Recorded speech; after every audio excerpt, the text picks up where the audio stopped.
Hallo ihr Lieben, ich bin's, eure Sandy. Ja, ich bin hier auf dem Campus.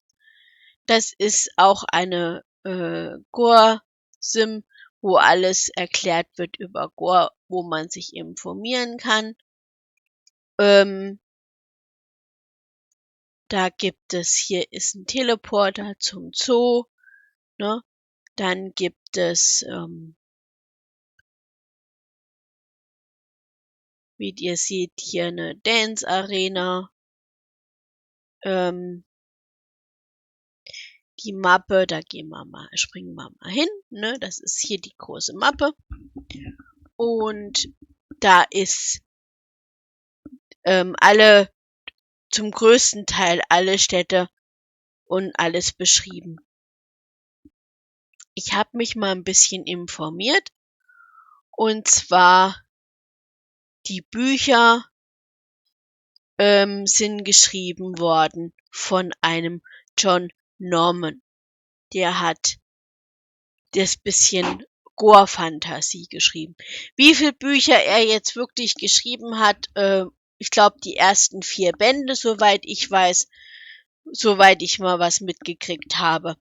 Weil ihr werdet euch garantiert fragen, diejenigen, die mit Gore nichts zu tun haben, was dieses PDB heißt. Das heißt, bei the Books sagen wir immer, das heißt, die spielen rein nach den Büchern. Augenzwinkern zu, Augenzwinkern auf.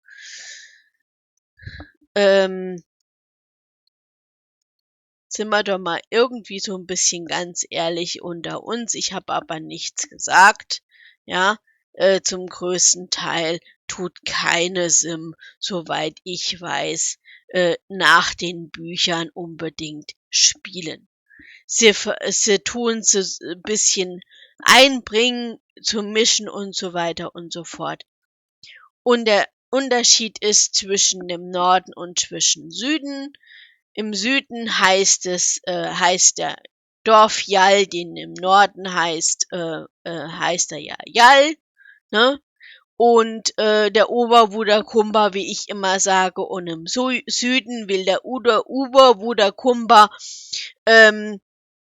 wie ich immer dazu sage, der eigentlich ein Pascha oder ein Urban ist, zur meisten Zeit, ich sag jetzt hier keinen Namen und will dann hier, soweit ich weiß, ne, in Isfahan Augenzwinkern, der will Khan genannt werden. Augenzwinkern wieder auf.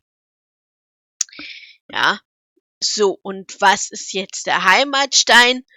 Da habe ich euch auch ein bisschen was vorbereitet. Da laufen wir jetzt ein bisschen hin.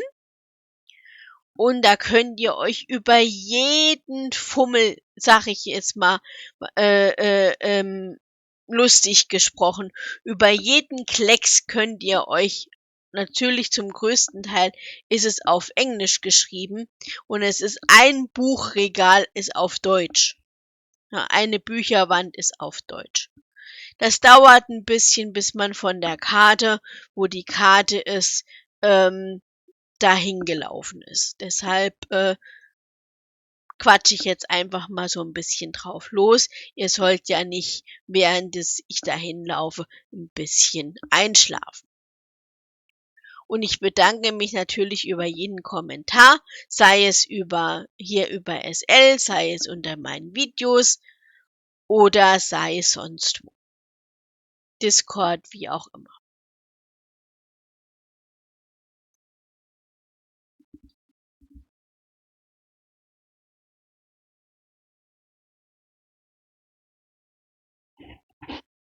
So, hier willkommen bei den Büchern.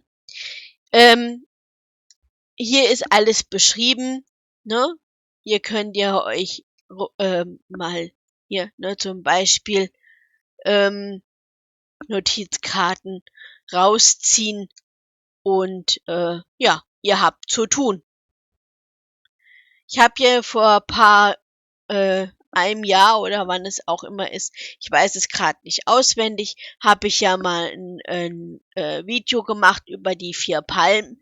Die haben natürlich auch die Bücher so ein bisschen aufgeschrieben und so ein bisschen auch RP-Geschichte, was man so nutzen kann. Ne?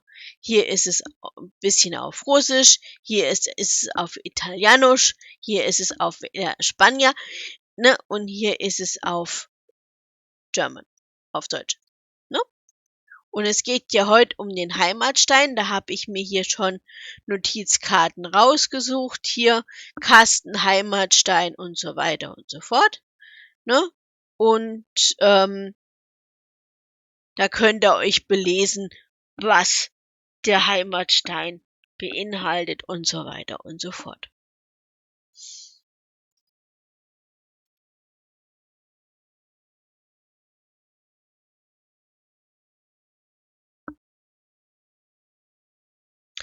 Die Sklaverei findet ihr ursprünglich im biologischen Unterschied zwischen Mann und Frau. Die männliche Dominanz ist bei Säugetieren, lol, vorherrschend und okay.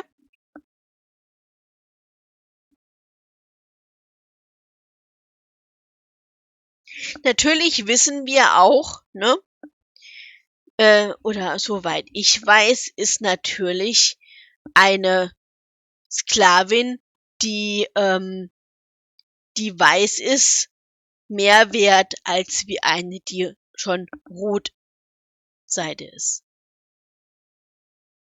So, auf Goa heißen alle Sprachen Heimstein. Symbole der über das Haus eines Dorfes oder eine Stadt Einritzung eines Zeichen der Familie.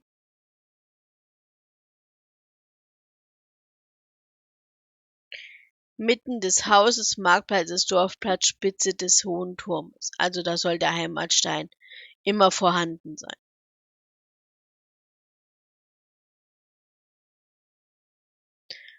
Raub eines fremden Heimatstein Heldentat. So stichpunktartig ist es hier so ein bisschen aufgeführt, ne? Und Ceremony, also was man da machen muss im Süden, das wird aber meistens immer gerne im Süden behandhabt, soweit ich weiß. Im Norden gibt's das, soweit ich weiß, nicht. Und hier unten seht ihr dann auch, die kann ich auch gerne mal mit beigeben, ob die noch aktuell sind, die Webseiten. Da gucke ich nachher mal nach. Und da war man ja jetzt noch, hatte ich ja im letzten Video die Slawen bisschen angeritzt.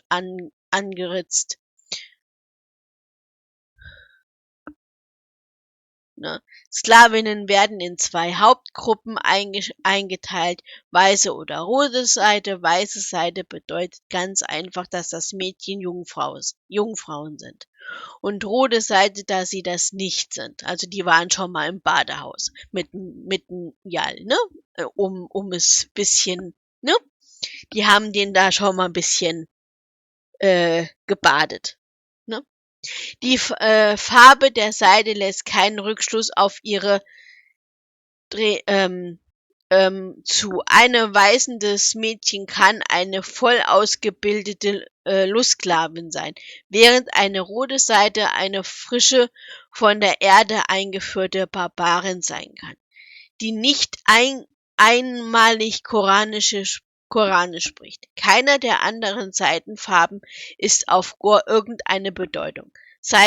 Gelbe Seide, schwarze Seide, ähnliche sind Online-Schöpfungen und beziehen sich nicht informieren aus den Büchern. Das meine ich mit dem BBB. Ne? Viele, wenn man auf den BBB-Sims kommt und man ist eventuell als freie Frau oder als Sklavin anders da angezogen, dann heißt es, ja, in den Büchern steht das aber so drin. In den Büchern steht das aber so drin. Dann sagt ihr ganz einfach, dann geht mal nach Campus, dann tut euch da mal informieren, da steht da so drinne. Ja. Hier ist alles aufgeschildert, ne?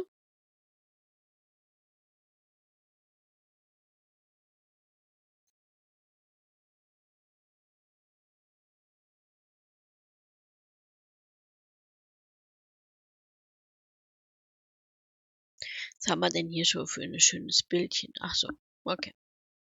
Ne? Wie gesagt, ich gucke nachher gleich mal, ob die Webseiten noch funktionieren. Ihr könnt euch dann gerne hier informieren. Mit Kasten hat man nicht gesehen. Ihr könnt euch gerne hinsetzen und so weiter und so fort. Ja, ich hoffe, dass das Video euch soweit gefallen hat.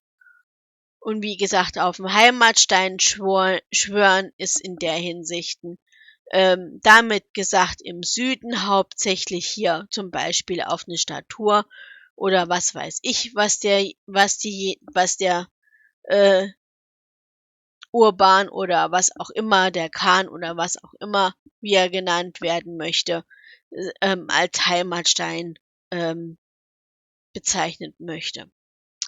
Und natürlich, wenn man in dem Moment